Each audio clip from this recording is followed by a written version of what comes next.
Então, eu sou a Alessandra Restaino, eu trabalho na Le Postiche, que é a empresa da minha família.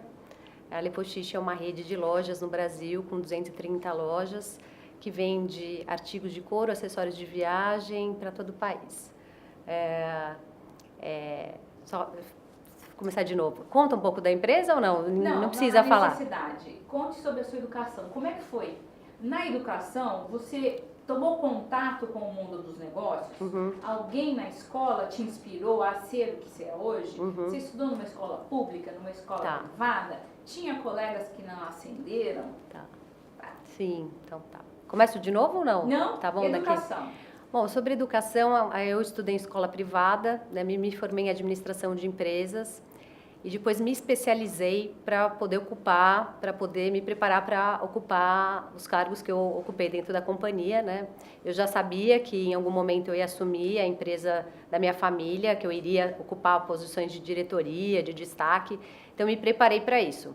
Me formei em administração, depois me especializei em administração, em estratégia, em varejo. Estudei muito para que eu pudesse estar apta para assumir as posições que eu acabei assumindo ao longo da minha carreira. Por que você foi escolhida para ser a condutora da empresa da sua família? Então, incorpore a minha pergunta. Eu fui escolhida por... Eu fui escolhida para assumir a empresa depois de estar trabalhando no negócio há mais de 20 anos. Então, eu vivi todas as etapas dessa empresa. Então, a empresa completa 40 anos esse ano. Eu estou 27 anos trabalhando no negócio e depois de 20 anos que eu assumi o negócio. Então, depois de ter estagiado, participado da área de vendas, da área de compras, da área de produto. Então, eu conheço o negócio como um todo. E aí, no momento que eu já estava muito madura e eu tocava o core business do negócio, que é a área comercial, a área de produto, foi aí que eu recebi o convite do meu pai, numa reunião de conselho, para participar, para dirigir a companhia, né? Então, foi uma surpresa, porque meu pai ainda é um homem ativo, jovem, sempre foi empreendedor, visionário, muito respeitado.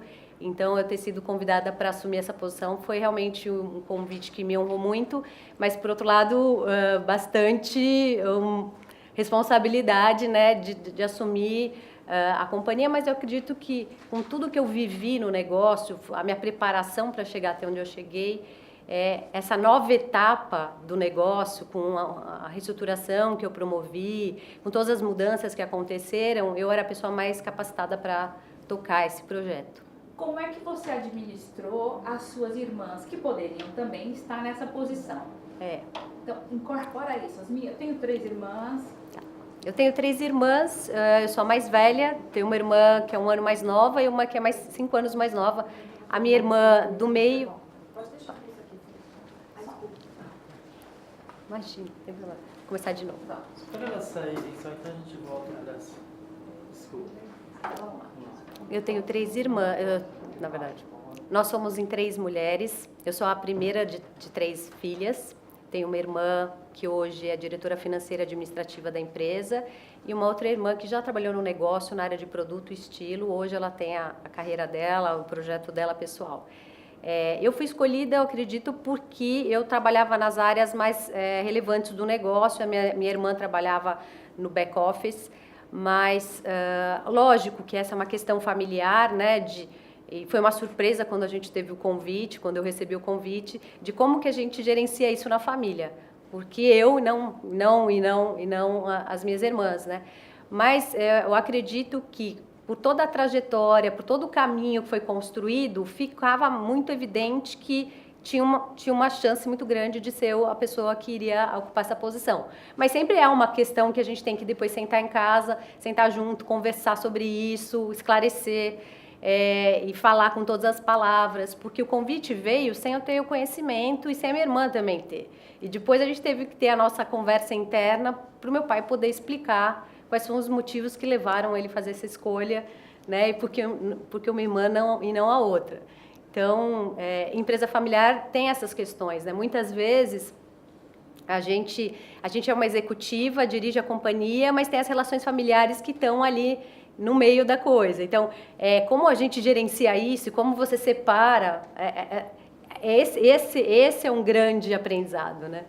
Dá um exemplo para nós de como foi que você resolveram? Que questões apareceram que às vezes misturam um pouco a empresa familiar com a relação do negócio? Dá exemplo. Houve uma ciumeira, não houve? Então, mas... Como é um pouquinho isso? Eu acho que tem sim. Incorpora a pergunta. Não, é lógico que como é que eu tenho que colocar de uma maneira que não me deixe numa saia justa, né? Porque eu preciso... depois minha irmã vai me assistir esse negócio também. Numa família, as pessoas têm pontos de vista diferentes. E no negócio também acontece isso. Mas quando você está numa relação de negócio, dentro de uma reunião, você toma cuidado com as palavras, você tenta se embasar para tomar decisões com base em fatos e dados, né? Muitas vezes, numa discussão, numa reunião familiar e empresarial, entra a emoção da família na história. E, às vezes, a discussão não é mais em cima de dados e fatos, é em cima de achismos, e aí entram emoções que não tem nada a ver com o negócio, que tem a ver com a relação familiar. Então, isso, muitas vezes, dificulta um pouco, não sei se ficou claro para você, mas isso dificulta a maneira como a gente se relaciona. Tanto é que, em muitos momentos da nossa história, a gente acabou trazendo mediadores para a mesa para ajudar a gente a organizar esse debate, a deixar a discussão cada vez mais profissional e menos emocional, menos familiar, né? Dá um exemplo. Mais um exemplo? Esse negociador precisou intervir numa situação X. Se é possível revelar, como foi isso? Que tipo de emoção entrou? Eu, por exemplo, eu geri a área comercial, né? Então, o que é a área comercial quer expandir, quer crescer, quer ampliar, quer vender, né? A minha irmã, por exemplo, sempre geriu a área administrativa financeira, que é a área que controla, que restringe, que limita, né? Então, é óbvio que, por si só, as duas áreas, elas são complementares e super importantes, uma depende da outra, mas já tem visões diferentes da mesma questão. Então, a balança, muitas vezes, para você definir até onde vai uma coisa, até onde vai a outra, sem interferir a questão emocional e familiar, às vezes precisava de um mediador para que fizesse uma avaliação mais holística do problema, sabe? Para que não ficasse uma coisa enviesada, nem de um lado e nem do outro. Então, em alguns momentos, a gente precisou de pessoas externas, consultores, conselheiros, para que a gente pudesse fazer esse intercâmbio e achar uma equação que viesse na medida correta, sabe? Que não privilegiasse nenhum dos lados. Você olhou para o seu pai, um homem, administrando o negócio. Mas, acredito, você teve que fazer algo diferente, porque você não é um homem olhando o negócio. Isso. Como é que você administra o negócio? E se você puder, pontue aquilo que ele fazia porque era homem e aquilo que você faz por ser mulher dentro do negócio. Na relação com os funcionários, com os fornecedores, com o público que consome. Então, isso eu acho que é uma questão bem importante. Quando eu assumi, imagina, eu tinha 20 anos, gente, eu estava ainda no meu último ano de faculdade, começando a liderar pessoas que já estavam na empresa há mais de 10, 15 anos. Meu pai, um homem super respeitado, com sucesso, minha inspiração, meu mestre realmente. E eu comecei a copiar, porque naquela ocasião eu falei assim, bom, se ele faz bem feito e é respeitado e todo mundo admira, então eu vou fazer igual.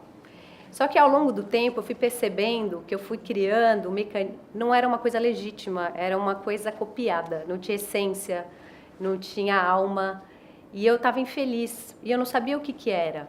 Na verdade, eu não estava conseguindo colocar a minha essência, a minha forma de ser no meu dia a dia do trabalho. Eu tenho vocação para isso, assim, eu não caí de paraquedas lá não na empresa. Graças a Deus, eu gosto, eu tenho talento para isso que eu faço. Mas no início, até eu poder entender esse processo, eu copiei mesmo. E aí, depois, conforme eu fui assumindo, eu fui me revelando, fui entendendo meus talentos, minhas habilidades, o que eu fazia melhor que ele, o que ele fazia pior que eu, e enfim. Exemplos. Então, por exemplo, eu sou uma pessoa, eu gosto de planejar, eu gosto de entender o todo, eu gosto de... eu sou uma administradora, então, assim, meu pai sempre foi um empreendedor. O empreendedor, ele é atirado, né? Ele vai, mas muitas vezes não avalia impactos, consequências. Eu sempre fui uma pessoa um pouco mais planejada, para entender os impactos das minhas ações. Então, eu já trouxe um pouco de visão de administração para o negócio, né? Uma das primeiras coisas que eu trouxe foi gestão de indicadores. Isso não tinha quase no negócio.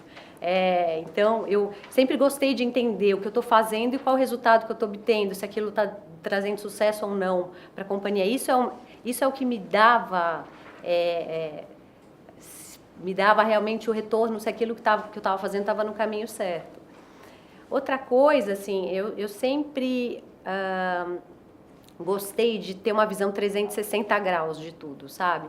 Então, colocar todo mundo na mesa e ouvir as pessoas, ouvir o que as pessoas têm para dizer. E aí, a partir daí, eu consigo decidir para onde ir, o que fazer. Porque, às vezes, o meu viés, às vezes, eu estou olhando para um pedaço da equação, mas tem um outro. E quando a gente junta várias pessoas pensando e o processo é mais colaborativo, o resultado é mais interessante. Então, eu trabalho muito nesse processo colaborativo e eu acredito nesse processo de ouvir, e a partir do que eu estou colhendo, a gente desenhar alguma coisa mais completa, né? O que mais? Você acha que as empresas brasileiras... Aqui a gente está lidando com a nata, as mulheres que dirigem as maiores empresas. Sim. Mas você acha que, no geral, o empresariado brasileiro está preparado para empregar mulheres como seres humanos, que são mães, que têm licença maternidade, que têm, às vezes, problema de violência doméstica em casa, que tem que sair para ir na aula, na reunião das crianças? Você acha que a empresa está preparada, a empresa de hoje? Não, eu acho que, assim, o que eu vejo? Eu vejo que hoje... Incorpora a pergunta. As empresas de hoje estão preparadas? O que eu vejo das empresas de hoje com relação à mulher dentro do ambiente de trabalho é o seguinte: eu vejo que tem um tabu hoje, então os homens morrem de medo hoje de se posicionar e de falar alguma coisa politicamente incorreta, porque senão eles vão ser taxados e ser rotulados. Mas no fundo, eu acho que ainda tem acho que essa consciência ainda não mudou. Às vezes eu vejo as pessoas, homens que trabalham comigo, fazendo piadinhas. A maneira como... Então, assim, existe sim hoje uma preocupação com esse tema. As empresas estão tentando restabelecer os acordos, a maneira de trabalhar, mas ainda existe um preconceito velado, uma coisa que não é dita, mas que existe, que está ali, entendeu? Que, assim, não é mais falada. Quando eu comecei a trabalhar, perguntava assim para mim: seu pai só tem filhas mulheres? São 3 meninas. Não teve nenhum homem? Não teve nenhum homem. Tipo, como dizer, que pena que ele não teve nenhum homem para assumir o negócio, né? Depois, assim, os maridos vão assumir as empresas? Os maridos de vocês? Não, os maridos não trabalham no negócio. Então, porque as pessoas esperam que algum homem que vai assumir a liderança, que vai fazer, né? E é muito engraçado isso. Então, hoje eu vejo que tem sim uma preocupação de realmente a gente restabelecer os combinados, da mulher ter mais voz e tal, mas ainda tem uma parte que é velada, que não é dita, mas que existe. Esse preconceito está lá. Eu como líder, assim, meu papel é cada vez dar mais voz para esse processo das mulheres se empoderarem. Foi assim que aconteceu comigo. Eu fui buscando o meu caminho, achando o meu espaço, achando os meus talentos. E junto com a questão técnica, eu fui buscando autoconhecimento, que foi o que me trouxe até aqui. Então, eu comecei a fazer terapia para me organizar emocionalmente, para entender esse processo, essa questão dessa cobrança, dessa expectativa, a minha cobrança também. Acho que foi um processo que eu fui construindo ao longo do tempo para chegar até onde eu cheguei. Então, eu não foi por acaso, sabe? Eu acho que... E, assim, a terapia eu faço até hoje, faz 15 anos que eu faço terapia e faz parte da minha história essa busca pessoal de ser uma pessoa melhor a cada dia, mais resolvida, mais completa e mais assumida. Eu acho que é isso. Como você lida com os casos de assédio moral e assédio sexual na empresa? Na nossa empresa eu não vi muitos casos de assédio moral ou sexual, assim. Eu vejo essa coisa velada que eu comentei com você, de coisas não ditas, ou de pensar, ou de risadinhas, sabe? Que não deixa de ser um assédio, mas não existe essa coisa tão... É uma empresa de médio porte, a gente tem hoje 2.000 colaboradores na empresa no Brasil todo, então é um ambiente mais controlado, assim, não é uma coisa que tem tanto... É uma empresa que tem muita mulher, então se os homens quiserem meter gracinha lá, não vai dar certo, porque a mulherada vai cair matando mesmo, então a gente não vai deixar isso acontecer. Mas a gente sente que esse preconceito existe, ele está ali, mas ele está velado. Então, eu acho que é uma questão de conscientização, de mudança de comportamento, de cultura, e isso é um caminho que a gente está trilhando, que eu acho que em algum momento a gente consegue chegar lá. O que você pessoalmente faz com as funcionárias que são talentosas, mas tendem a abrir mão da ascensão porque elas perderão coisas da vida pessoal? Serão mais exigidas em termos de responsabilidade, de performance, né? Uhum. O que você diz para essas mulheres? Como é que você as encoraja a não desistir da ascensão? Eu vejo, assim, algumas pessoas... isso acontece bastante, assim, de eu conversar com mulheres que trabalham comigo e eu sentir a pressão que elas sentem de equalizar a vida delas e elas serem perfeitas em tudo que elas fazem na vida pessoal, na vida profissional. Então eu não estou dando conta e equilibrando, então acho melhor eu abrir mão disso, porque isso aqui não vai... E o que eu acho é que, assim, esse nível de exigência, e isso eu tenho falado, porque eu também já me exigi nesse nível de ser uma mulher perfeita em todas as áreas da minha vida, como mãe, eu tenho 2 filhos também, sou casada, tenho minha terapia, faço minha aula de jazz e trabalho 10, 12 horas por dia. Eu já tive essa expectativa de ser perfeita lá atrás, mas hoje eu não tenho mais, tá? Então, assim, hoje eu quero fazer o melhor que eu posso, tento conciliar todas as áreas da minha vida, porque eu acho que uma coisa só não me faz feliz, eu gosto de fazer várias coisas, eu gosto de ter amigos, eu gosto de dançar, eu gosto de fazer terapia, eu gosto de trabalhar. E gosto do meu marido, e gosto dos meus filhos, então eu tento equalizar isso na minha vida. Então, quando eu vejo pessoas se limitando, porque elas só podem fazer uma coisa ou outra... E eu falo, puxa, gente, tá errado o seu raciocínio. Eu acho que dá para equilibrar. Você vai abrir mão de ascender ou de ter uma posição de destaque porque você acha que seu marido não vai gostar que você chegue um pouquinho mais tarde para fazer o jantar. Então, e isso acontece. Eu vejo assim, putz, mas esse horário é o horário que eu tenho que ele tá lá em casa, porque senão daí meu relacionamento desanda, né? Então a gente vê que também do outro lado a compreensão, né, do lado masculino, a questão às vezes não tá na mulher, tá no homem que está em casa, que está esperando ela lá e que espera que ela esteja disponível, né? Mas essa coisa da gente ser um pouquinho mais leve nas nossas atitudes, da gente poder se permitir e se permitir mesmo a qualquer coisa, porque a gente pode qualquer coisa, a gente tem potencial para tanta coisa, a gente vai se limitar.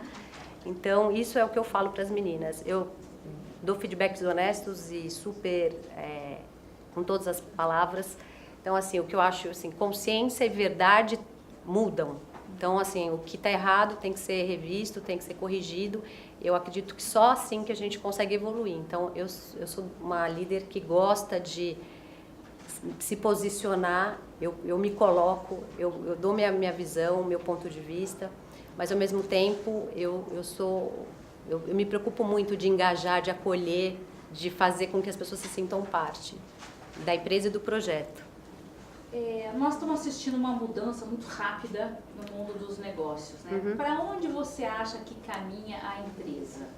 Nós temos uma geração que não admite mais estar trancada 10, 12 horas dentro de um escritório.